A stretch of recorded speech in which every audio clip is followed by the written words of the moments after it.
Hello, and welcome to Overcome, a mental health podcast. I am your host, Travis White, and this is a place for you to share your mental health stories. I'm very excited for tonight's guest. I'm speaking with Grace Ogren. Grace is a clinical research specialist at rediscovering.com, dedicated to advancing research initiatives and disseminating crucial findings in the field of mental health and recovery. Her work is fueled by a personal journey through recovery, which profoundly informs her approach to helping others understand and navigate their paths to healing. Grace, thank you so much for coming on the show. Thank you for having me. I'm very excited to be here. Yeah. Well, it's a pleasure to have you, and I think we're going to have a great conversation. Definitely. And without wasting any time, I'm just going to turn the time over to you to tell us about your journey. Yeah. I have struggled with depression mostly throughout my life. Started as a teenager and then just kind of progressively got much worse over the years. So I had an episode as a teenager, and then more recently as a young adult, I had a severe episode. So it's been that kind of feeling of it's over and then it comes back.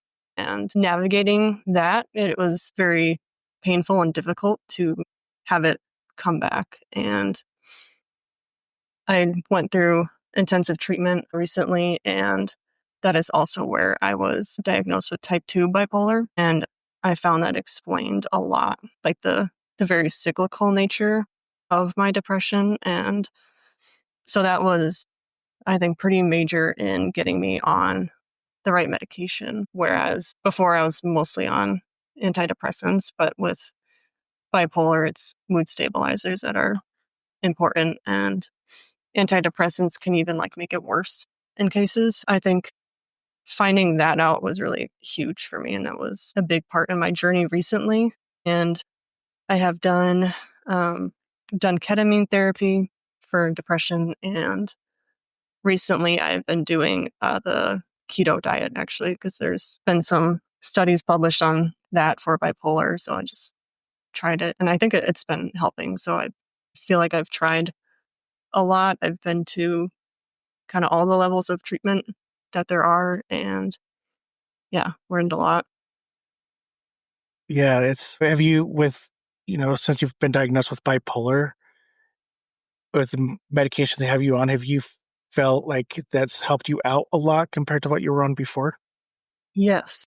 Yeah, it was tricky again, as you probably know, getting the dose right. So it took a while to start feeling the positive effects, and I did get some rough side effects, but now that it's been figured out, I do feel a pretty big, like a settling feeling is how I would describe it, just more leveled out. Like with bipolar 2, I never had mania. It was hypomania. And for me, that was a very minor part of my experience with it. It was the depression that was so bad and so frequent. Those major episodes were frequent. So getting that, it gives me a sense of confidence, though, to know that there are these medications that can help. Like that's maybe why they weren't working before, because I wasn't on the right ones. Yeah. And I feel like diet can also play a big role into all this. And that's one thing that I don't think that everybody realizes or relates diet back to mental health. Yeah. And with bipolar 2 specifically, it's misdiagnosed as depression usually. And it can take, I think the average is 10 years to get an accurate diagnosis. And that's when you can start treating it like type 2 bipolar. And that's, yeah, much different than how you treat depression medication wise. It is. And then to know mentally that that's what it is, that's, I think, huge too. Because before I was like, I don't know if depression really makes sense. It didn't feel right. And to know what it really is, I think that it demystifies it in a sense and removes some of the fear of what is happening and why. But when you know what it is, for me, it's easier to just understand it and have less fear. Yeah, that makes sense. And I feel like getting diagnosed with something, it's like one of those things where you're almost, well, do I want to be diagnosed? Because Yeah. it's like, you know what I mean? Yeah, it was kind of like, oh, dang, but also a relief. Yeah, it's Yeah, a it's like I don't want to complicated. be diagnosed, but I do. I want to figure Huh? out what's going on, but I don't. Yeah, like I want to know what it is, but I don't want to have it. Yep, exactly. You know? Can you, are there any pivotal moments in your life that you can think of that shaped your mental health story?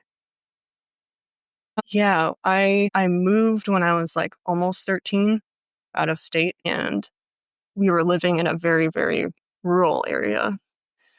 And I think that contributed heavily to like a sense of loneliness, like social disconnect, not having just human connection. We were in a very, very small town where it was like everyone knew each other already and we were kind of outsiders. And so there was that. And then there also just was not access to mental health care. Like when I needed it, there was, I think, like two therapists or one, and months on the waiting list. And there's just, yeah, there's nothing available. So I feel like that contributed, and just the stigma in these rural areas too, where it's not just stuff like this isn't really known as much. And it's like you don't get mental health treatment, you're just fine.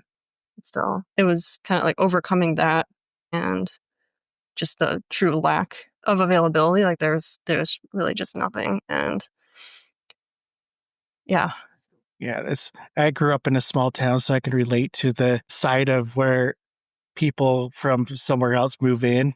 And at first, it's kind of like, well, who are these people? Because you're right, everybody knows everybody. And Hmm. so I could understand how that could be tough. Yeah. Yeah. And so you've been through all sorts of different types of treatment from, medications to ketamine therapy. How did each of these impact your path to recovery? Yeah. I'll start from the beginning, I guess. When I started medications, I was, I think, 14, and it was for panic attacks and like bad anxiety. I was getting those at school and it was becoming pretty unmanageable. So that, I think it was propanolol was my first. And from there, like the depression got worse. So then it was trying one antidepressant, and we'd give it like 2 months and then move on to the next. And it slowly reached the point where it felt like just throwing everything at me and seeing what might work. And just this kind of frantic effort to get something to work. And like right now, I wish I wasn't on so much when I was so young, like 15, 16. I was on a lot of things and high doses of things. And I had a lot of side effects usually, and I still do to this day. So medications are just tricky for me in general. And I think that's partially why I was interested in ketamine treatment, which I did like a year and a half ago. But that's all those negative reactions that I had to meds, and just the fact that it felt like they weren't working, antidepressants. And I think that's because it was not the right class of medication. Which is I always hear these stories. I was lucky with like usually taking like very low doses of stuff, but, and I always hear these stories of people having to go through medication after medication. And I really feel for you because I somehow lucked out, but I'm right there with you with the side effects. It's like I have a seizure disorder, Mm. and every medication they put me on, I had really bad side effects. So now I try to stay away from certain types or classes of medication because I'm so afraid of what it's going to do to me.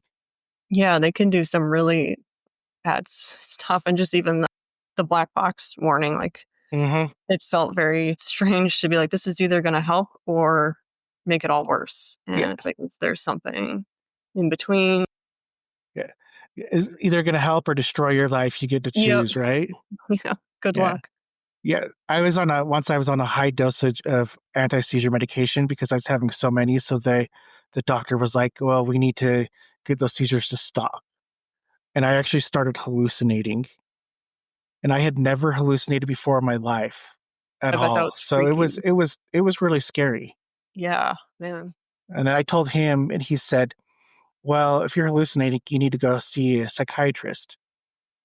And I went and saw a psychiatrist, and she's like, no, you're hallucinating because of the pills. So after that, I tapered off, and it never happened. Wow. So it was pretty Get crazy. ping-ponged back and forth. Yeah. Yeah.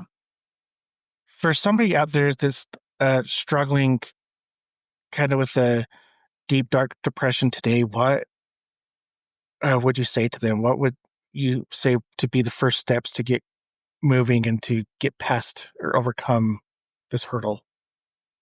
I think I would feel so overwhelmed. Like I have my whole life ahead of me to bear this. And so what I would say is like you literally just get through the day.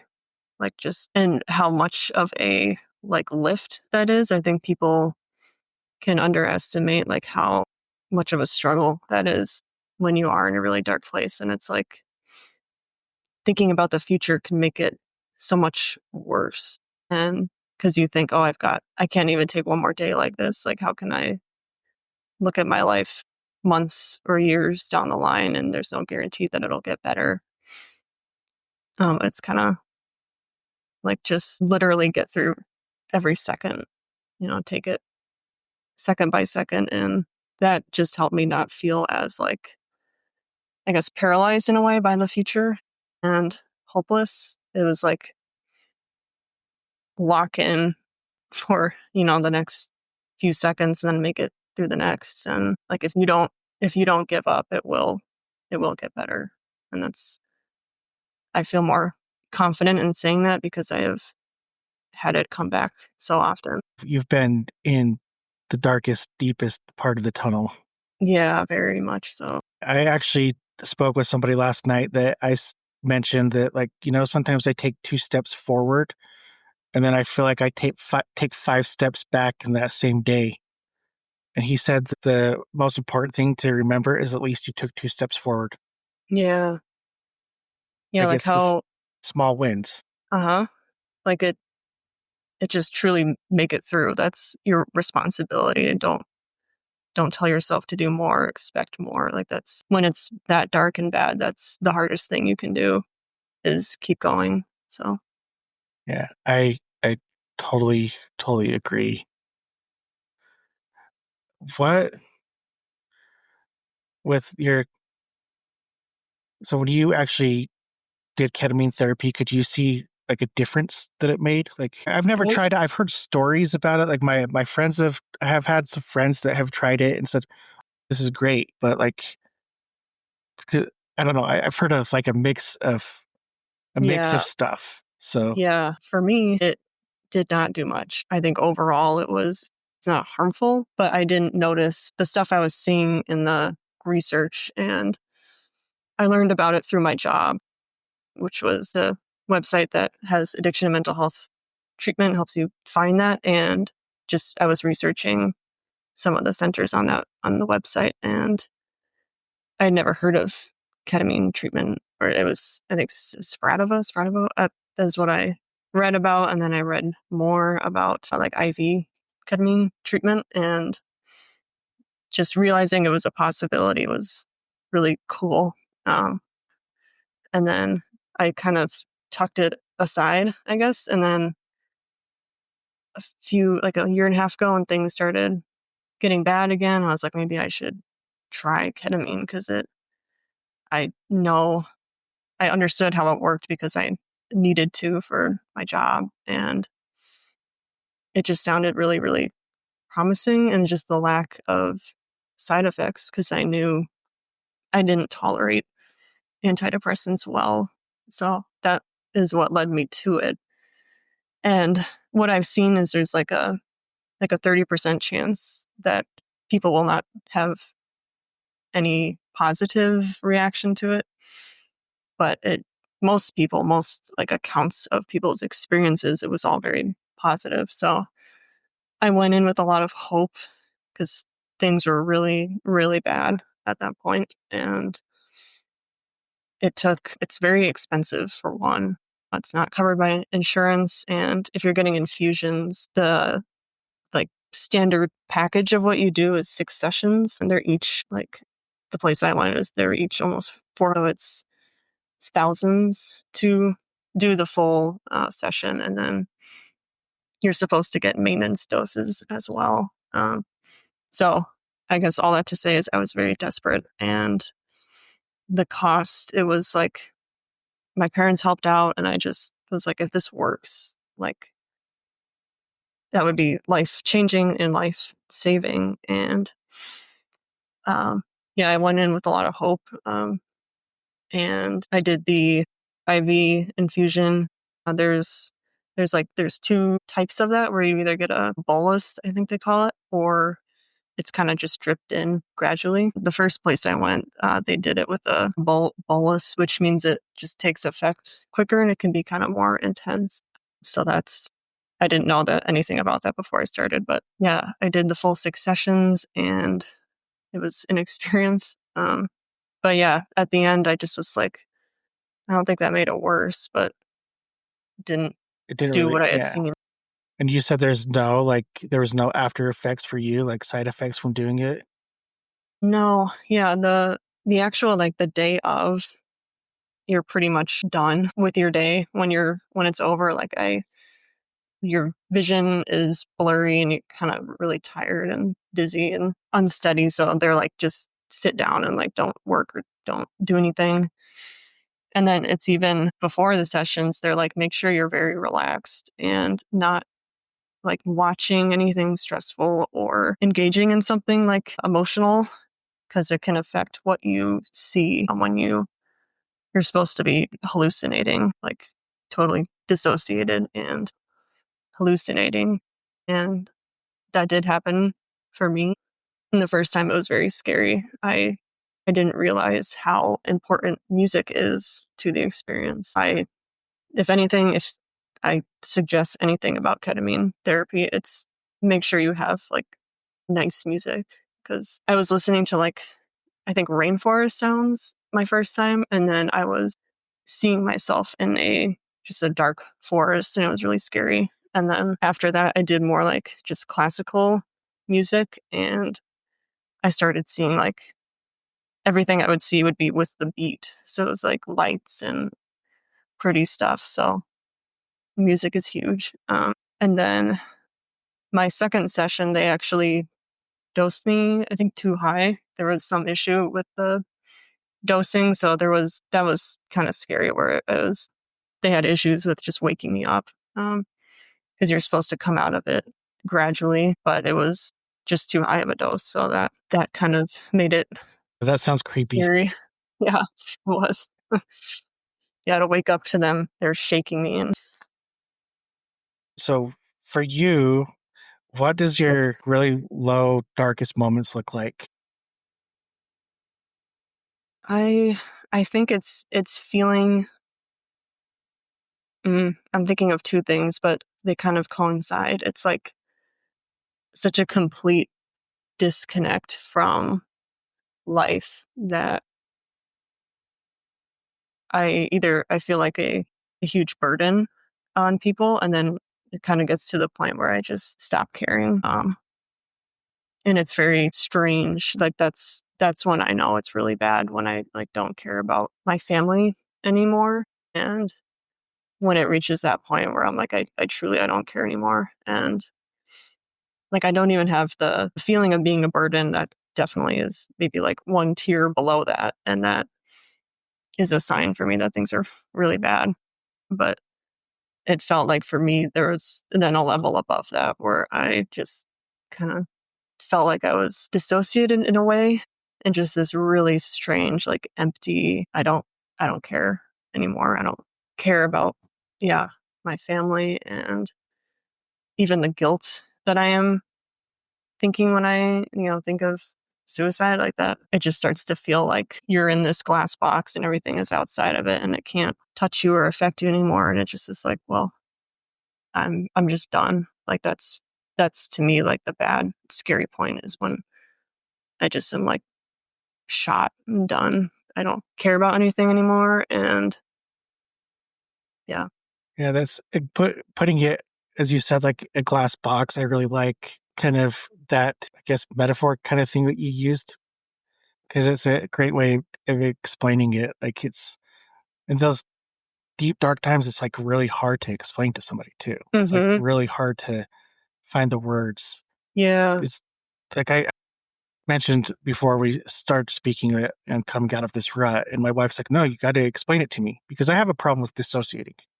Mm. Like I'll get to the point where I wouldn't say like I have suicidal thoughts, but I wouldn't say I was like to the point where I would never do anything because I have like deep down I know that I have too much to live for. I have 3 young kids, an Mm-hmm. amazing wife. Like I have too much to live for.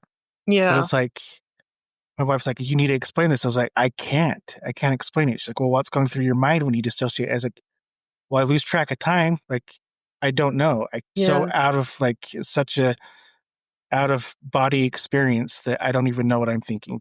Yeah. Yeah. That's huge too, because my parents would say the same thing. Like, just tell me what you're thinking. Tell me what's going on. It's like I don't know. Like it's feels like just a void, and but somehow it's bad. Like there's this emptiness, but it's also like malicious in a way, and it's not pleasant. I feel like people might think, oh, it'd be nice to like not feel things, but when it gets to that point of disconnect or just you don't even know what you're feeling, like that's kind of freaky, I think. Yeah, it's very true. And it's like you mentioned that people saying like, oh, it'd be feel nice to feel empty. It's like this empty feeling when you're depressed it's not a good place to be. Not at all. Yeah, it's that's kind of what I feel like I am looking to end is when I feel like that. Hmm. It's like I think that's where like yeah, a lot of those thoughts can come from is like if this is it, then I really don't care if I am here or not. So it makes for me it was like the suicidal thoughts became more intense, like the more empty I felt. Yeah. Yeah, that's happened to me for sure as well. And it's I feel like everything you're saying, it's like ding ding ding ding. Like it's truly just relatable. Yeah, that's good and bad. I get what you mean. What would you say though? What's been like the what's how am I had it in my mind as far as like recovery goes? What do you think has been the most important part of your like what's helped you the most? I should say. I think it's my family. Like I credit them for uh just being there, period. But then also like I always felt like they believed I could get better. Like I'm thinking of my parents. Like they always held hope when I was like completely shot. Like I had nothing. And even though like I would get to a point where I that didn't matter to me and I didn't care. But in many moments I was like, well, I'm glad someone thinks I can get through this. And it gave me that very small feeling of like, well, maybe I can if they're so confident about it. And just their constant support. It was very, I think I'm very, very lucky to have parents that are so supportive and they didn't grow up in a like a culture where mental health was normalized in a way. So I feel like they have really like tried to understand it and embraced it and do understand. Um, and just kind of they go out of their way, I feel like, to be supportive. And it's not even necessarily what they did or said. It was just that knowing they were there. That was big for me. Yeah. Yeah, they had your back through the thick and thin. Yeah. I think that's like really important to have people like that in your corner as you're Hmm. struggling with mental health battles. Yeah. Just having someone believe when you don't, I think that's very, can be very important. Yeah. I grew up in a place where it, like wasn't talked about. Like I didn't really know what anxiety and depression were until I started going Yeah. through it. At first, when like I started getting really depressed and really anxious, I think I was in denial. I think I was like more like, oh, that's not really happening to me. Like this isn't Yeah. real. It's just, it's all crazy to me. But Hmm. I'm happy that you have the supportive parents. Yeah. Me too. What if you could go back to like when, you know, your move happened and you started feeling these um changes, the depression coming on and stuff, what would you say to your younger self, like knowing what you know now? I think I would say that it's worth it is, yeah, what I would say. Cause I felt like the big question during that time. And my more recent, like very bad episode, it was like, is what's the point? And like, I can keep getting through the day, but why bother? Yeah, I was like, I can't take it if it comes back. Like I kind of felt this like refusal to subject myself to the possibility of it coming back. And it was like, is there anything about life that could make all of this worth it, all this pain, like just feeling the pain and getting through it. And it was like, I never felt confident in, like, I knew what you should say. It's like, yeah, it'll get better. You can find purpose in your pain. Like, once you reach the point of not caring, it's like, I would have liked to hear that it's worth it. And I think that would have been very encouraging to me. And it's something that I wrote a letter in treatment to my future self. And that's pretty much the same message that I said was like, you, you better get to the next day. And like, that's what it takes. That's how it gets better. And because when I'm depressed, I like lose all memories of being happy. And I've heard from a psychiatrist that that is what happens. He's like, depressed people have really crap memories. And so that's contributes to why it can feel like so endless. And that was why I wrote myself that letter. Was just to say like, just that that's not true. And I am living proof right now as I'm writing in this that it's gotten better. And I think there's something about hearing that from yourself and not like social media or a magazine that or anyone else, but from you who has experienced it and knows better than anyone else what it's like. I think that has been powerful. And yeah, that's what I would say to my past self as well.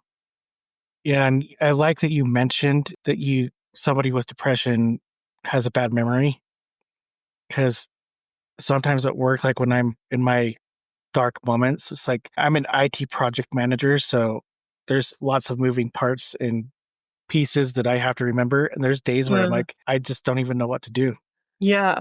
because my only thought that moment is, how do I get through the day? Hmm.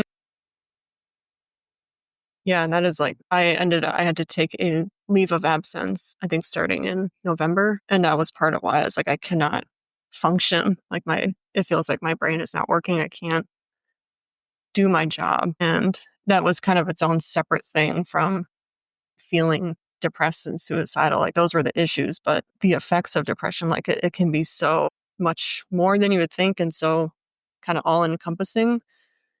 And you wouldn't think, I feel like, that something could be that powerful and just kind of be not visible. Um, but there's so many like layers to it and sides of it, and people experience it differently. Um, That's absolutely kind of crazy that you took a leave of absence in November, because I did too. really. Mine was so I mentioned earlier, I have a seizure disorder. Seizures came back really, really bad, because I've had them since 2009, so I've had them for years, Mm, but they kind of died down to the point where I'd have like one or two a year, and I'd just get migraines. So I wasn't like really no. taking anything for them. And all of a sudden I just had a cluster of them, spent a couple days in the hospital. But every time I have a seizure, it's like my mental health, like, it's like, well, here we are too. Like, we're going to Mm, add to this. So I took a leave of absence to like around the same time to work on myself. And that's why I had to focus on it. I took a lot of time this year and the end of last year to kind of like figure out who I am and what I have to do to get better. Mm-hmm. Yeah, that's huge. Yeah, I'm glad that I did that because it for me it felt like are you just being a baby and like you're it's not that bad. But I had kind of that switch go off where I was like, it's kind of like do or die right now. Mhm. And like I need to really take this seriously, really throw everything at it. And because also living now that I live in a bigger city, there's actually resources. So it's like I actually have options and I should try them. And so that's also what led me to ketamine. It was like it's actually here. I can do it. And then I was in a PHP program, partial hospitalization, and I went to residential, and it was just to have all of that nearby and actually accessible. That was huge. Yeah.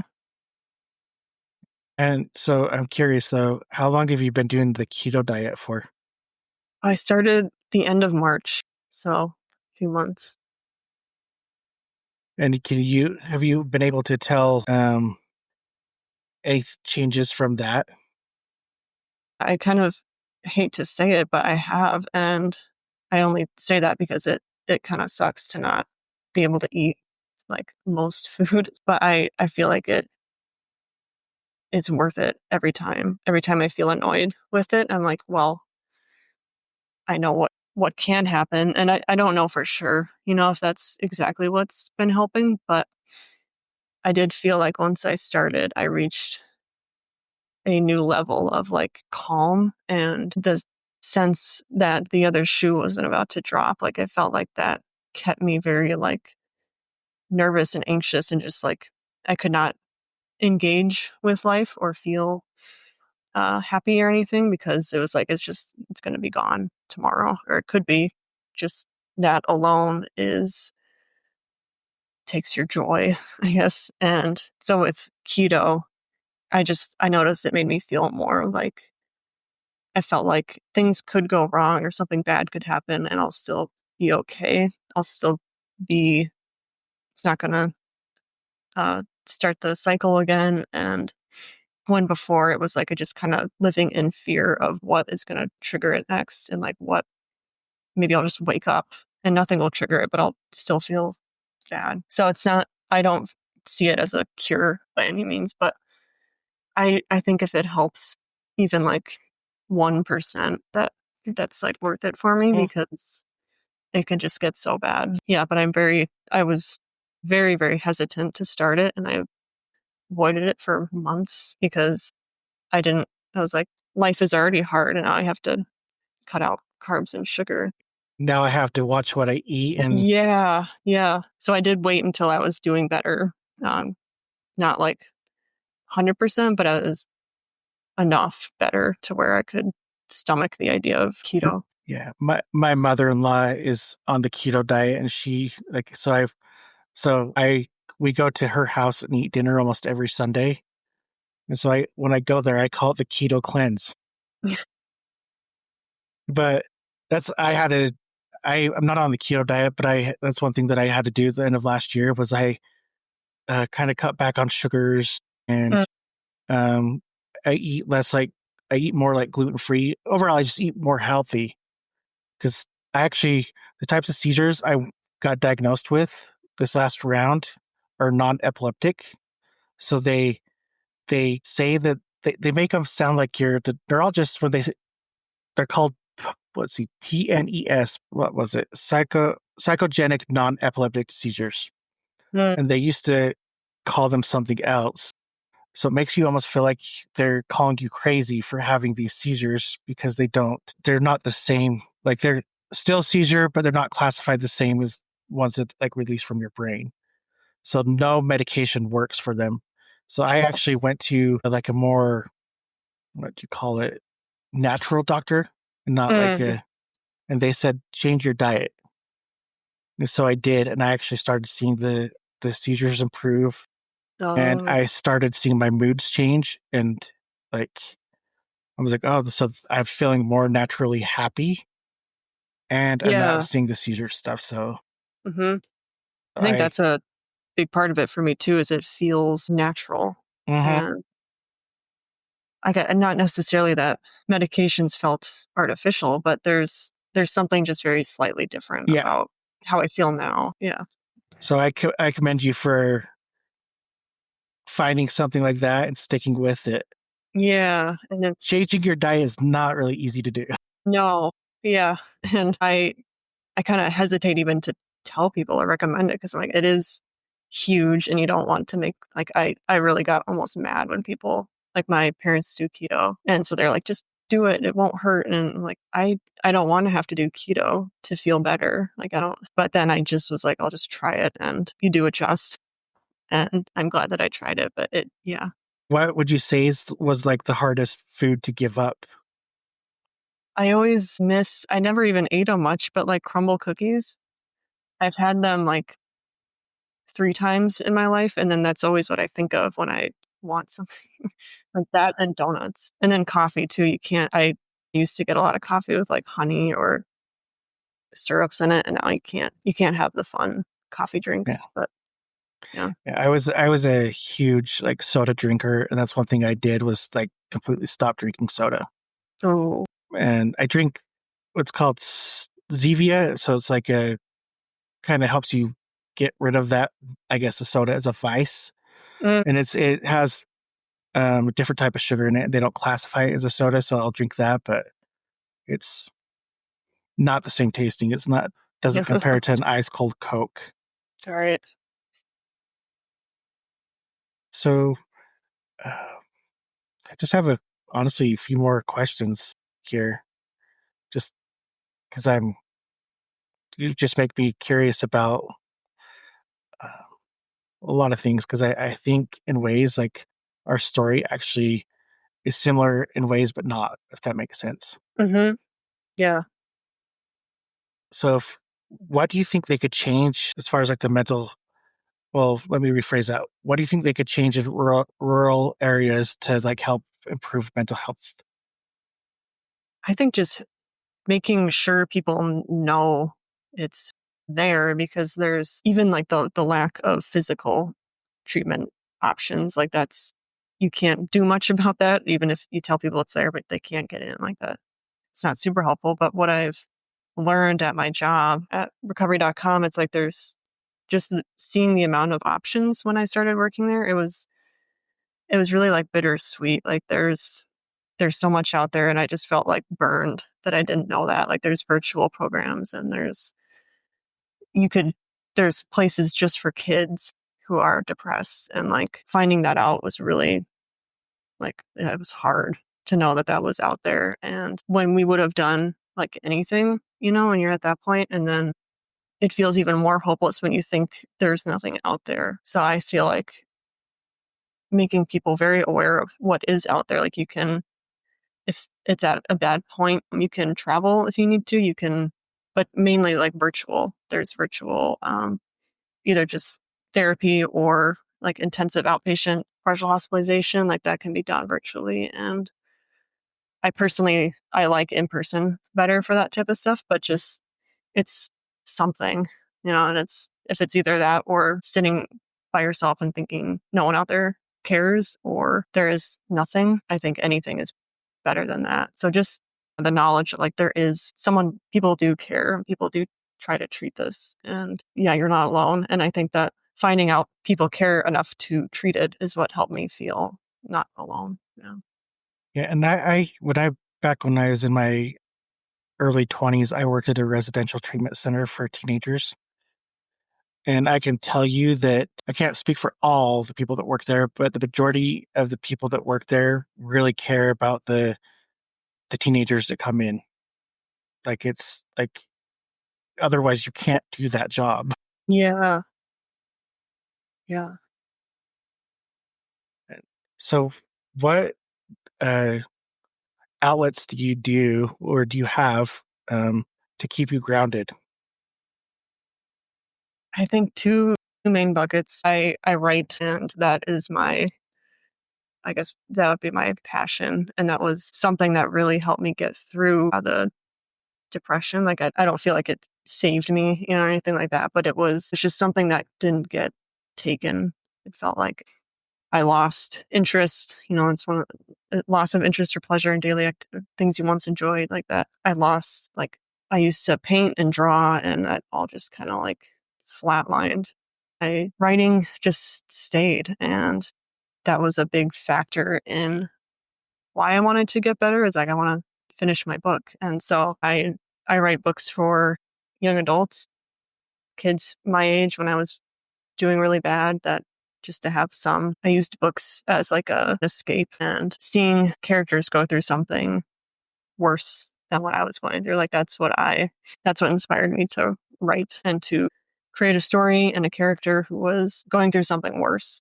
It felt like to me. And then I'd say, I'm going to see how she does this. And it's been like an outlet ever since. And it's been a really big part of my life and how I process, because I've never really connected with journaling, but I can use what has happened and what I have felt in fiction writing. And that's been, yeah, kind of life changing.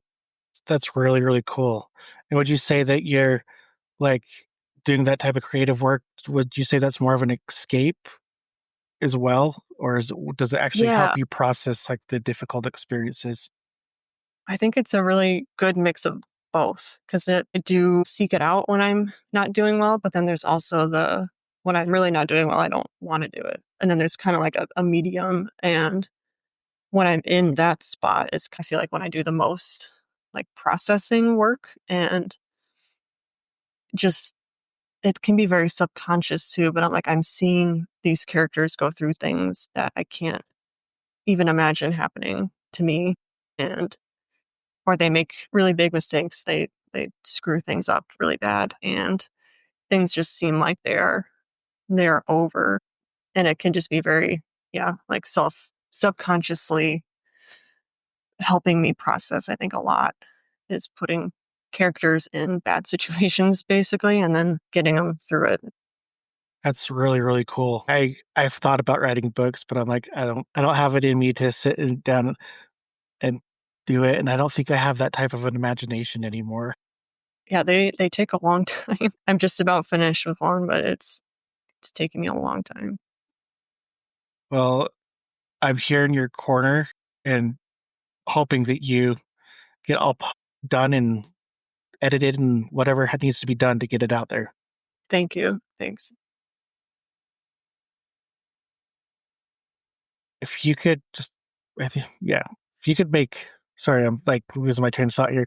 If you could make one change to the mental health system tomorrow, what would it be?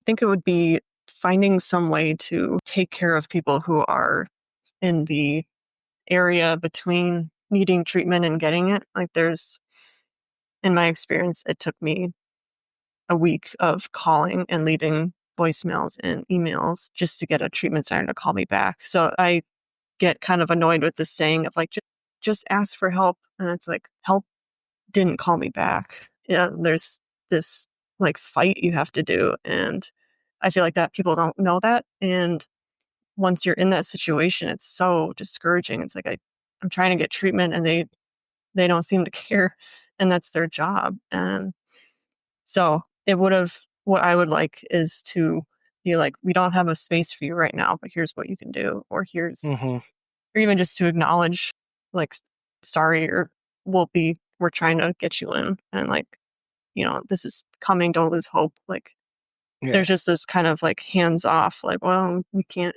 get you in. Good luck. That is very frustrating Yeah. to me They, and very they need to, dangerous.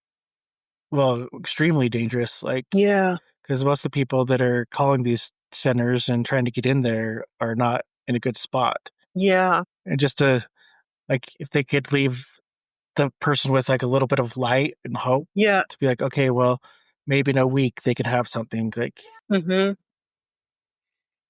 Yeah. It's just, they kind of leave you with, well, like, go to the ER if it gets worse. And like, that's, yeah. But something for the people who are waiting is what, and I don't know exactly what that is, other than communication from admission staff of what's going on, because it can feel very much like you're in the dark, and it's just kind of, if you get lucky and they take you, that's when it will work. And then if you're, everything else is just out of your hands, and it feels like they're kind of holding back information, or yeah. So maybe overall, I would say just better communication.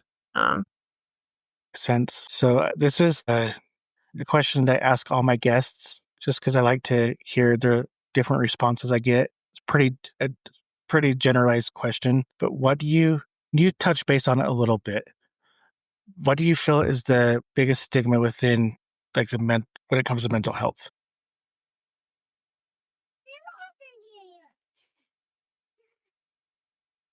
I feel like it's kind of the way that they think it puts people in a box. Like it, especially for me with like bipolar, I always want it's type 2. Like because then it's like, you have bipolar, you're crazy, and it's like that's all you are, is your diagnosis. Just the language even that I have used, like I am depressed, I am bipolar, like that's the language that I think perpetuates the, maybe not even like judgment on people's part, but just like not being able to see you beyond the diagnosis. And that for me makes it feel like, well, maybe I'm not anything beyond this. But I feel like that's very not true. You can be so many things, and your diagnosis is just part of it. And it's not, it doesn't like doom you to anything, or it's not a cage, you know? Yeah, I agree. I think that's a huge one. I like how you said that because it's like just because you're diagnosed with something doesn't make you that thing. Like you're still you. You're still Grace. You're Yeah. still this creative writer. You're still, the person that works at recovery.com. Like the bipolar part is just something that adds to you. Like, Yeah, it's just a facet. And people experience each diagnosis so differently too. Like there's symptoms that are the same across, but the way that people experience them is like, so to assume like, oh, you must be this way because you're that, like that can be very frustrating. It's like you have this mainstream knowledge of depression or bipolar anxiety, and that not realizing how different it can look on people. So I think education is what's a lack of education is what's contributing to that. yeah, I think education is like crucial. Yeah. Kind of goes back to, so I feel like I'm either really anxious or like really depressed at times. There's like no in between. So when I was like dealing with really high anxiety, my wife's like, you need to tell me this, you need to explain this. I was like, I can't, like, I don't know how. And I mean, I would try to tell her all these things as she didn't understand it. And this last year, she has actually experienced some anxiety. Mm, And so she's like, you know what? You're right. I finally understand it. I was like, you know, like it's, I laugh about it now. It's not that I want her to be anxious, but it's like where she got to the point where she said, I finally understand what you were going through. It mm, like hit something to me. And I'm like, and I think some people kind of treat people that are diagnosed with certain things a certain way because they haven't been through it, whether it's with yeah. themselves or with a family member or loved one, whatever.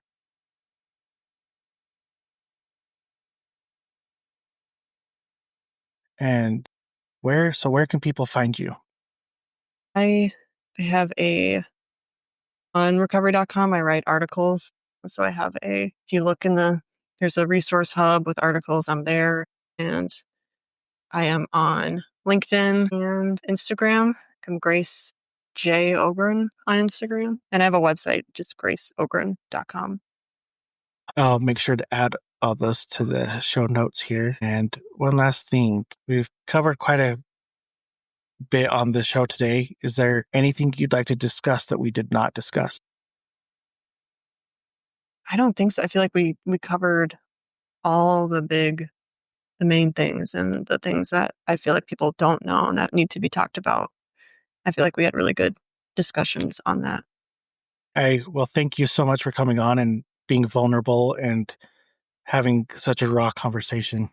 Yeah. Thank you for hosting how you do and also being vulnerable. And I'm in your corner, hoping that you just keep above the water and push through all those dark times. Yeah, right back at you. Thank you. And it's nice to have someone on the show that I can relate to as much as I did with you. So, well, and so thanks again for coming on. And thank you to all those listening. If you were inspired by what was said here, please pass it along. Follow us on Instagram and YouTube.